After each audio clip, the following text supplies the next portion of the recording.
What happens when a simple morning show interview turns into a complete meltdown on live television? When a guest's carefully crafted public image crumbles in real time, exposing years of buried resentment and controversy.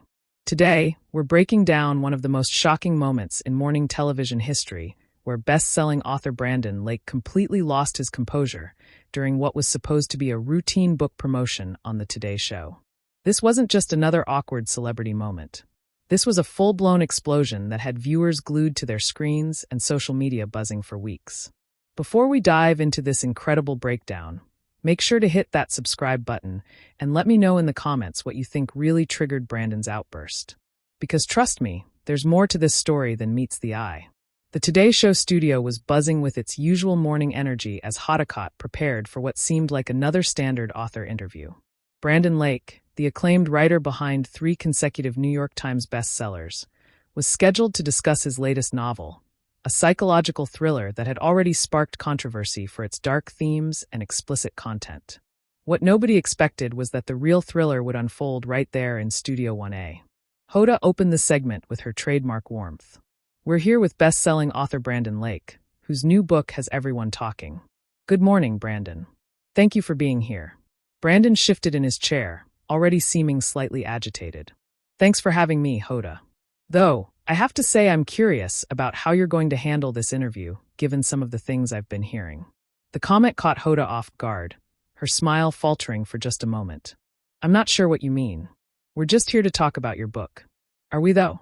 Brandon's voice carried a sharp edge because I've done about 15 interviews this week, and somehow every single one has turned into an interrogation about my personal life instead of focusing on my actual work. Hoda maintained her professional composure. Well, when you write books that deal with such intense psychological themes, readers naturally become curious about what inspires you. Your latest novel deals with trauma, family secrets, and some pretty dark territory. Right. And that's exactly the problem. Brandon leaned forward, his hands gripping the armrests of his chair. Everyone wants to psychoanalyze the author instead of analyzing the work. My book stands on its own merit. Of course it does, Hoda replied. But you have to admit the parallels between your protagonist's childhood and some of the details you've shared about your own upbringing in previous interviews are quite striking. Brandon's jaw tightened. What parallels exactly? Because I'm getting really tired of journalists trying to turn my fiction into some kind of autobiography. Hoda consulted her notes, clearly trying to steer the conversation back to safer ground.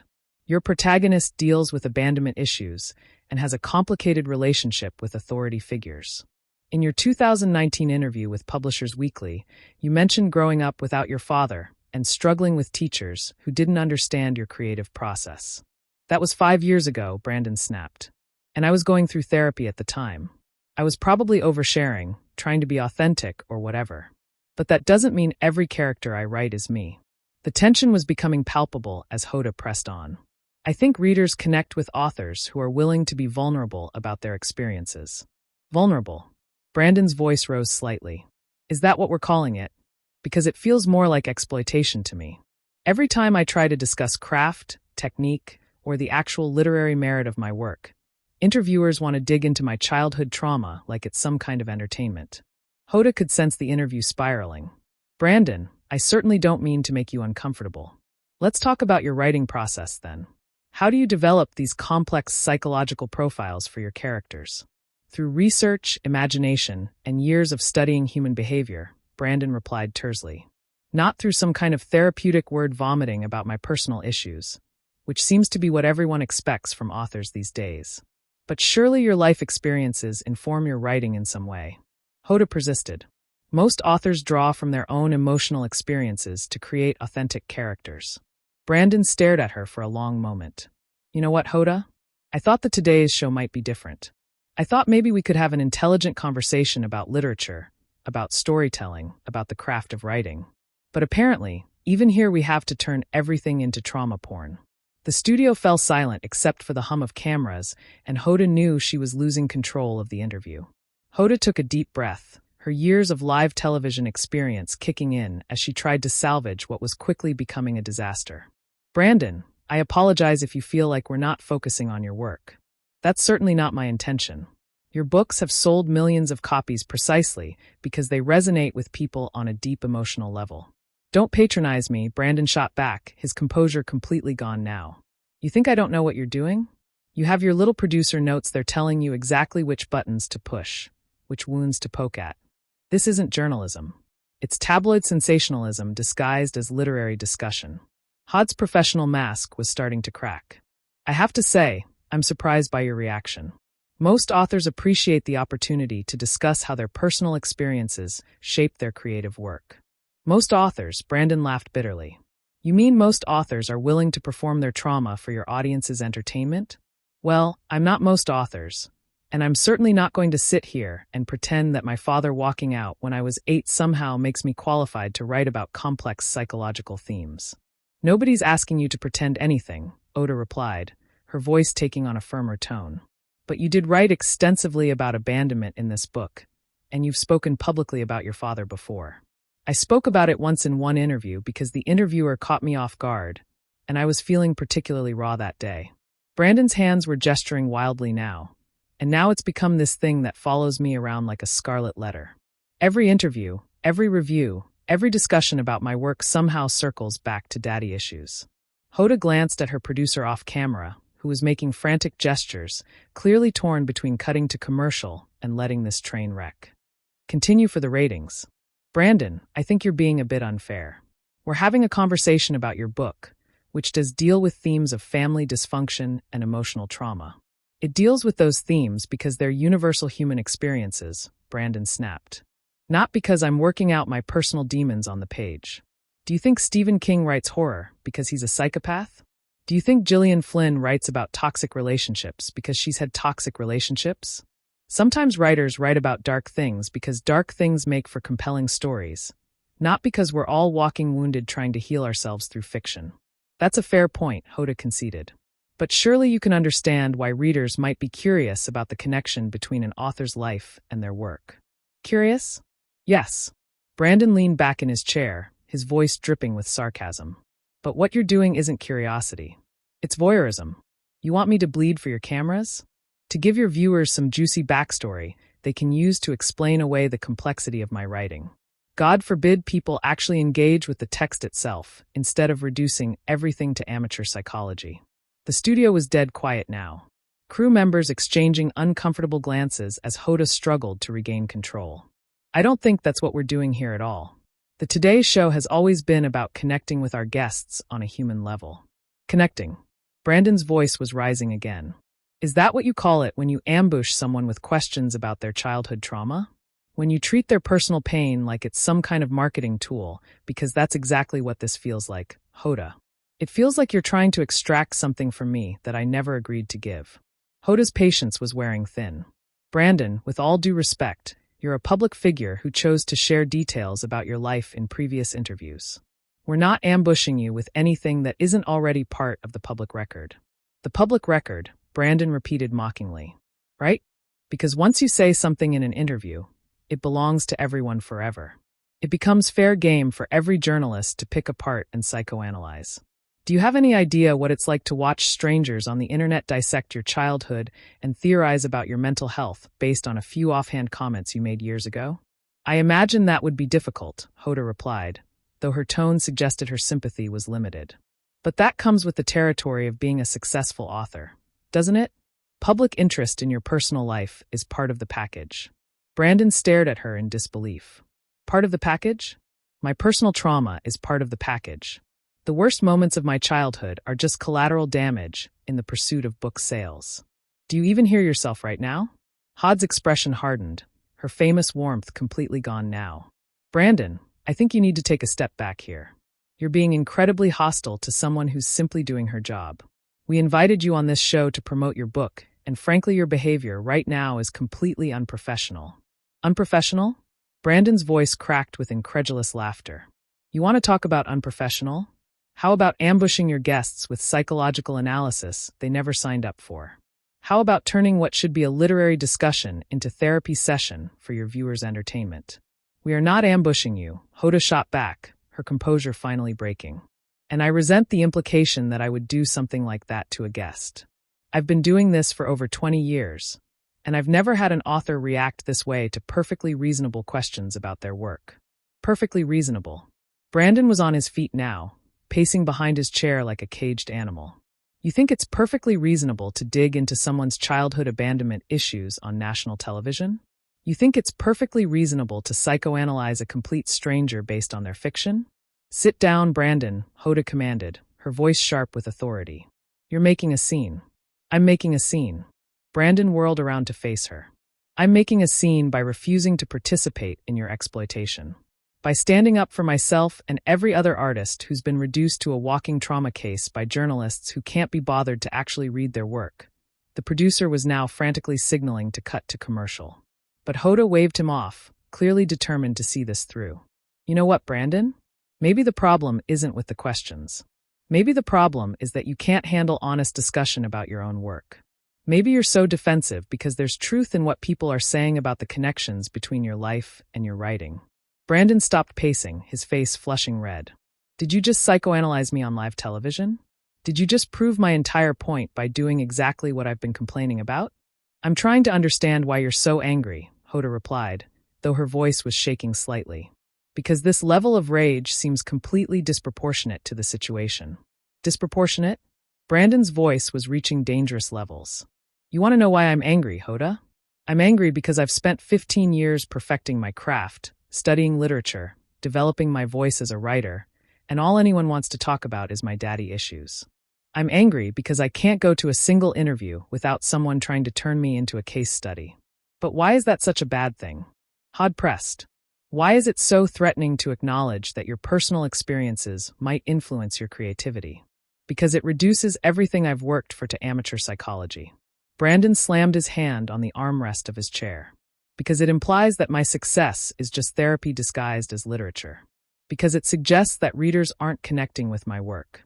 They're just connecting with my trauma. Hoda leaned forward aggressively. Maybe that's exactly what's happening, Brandon.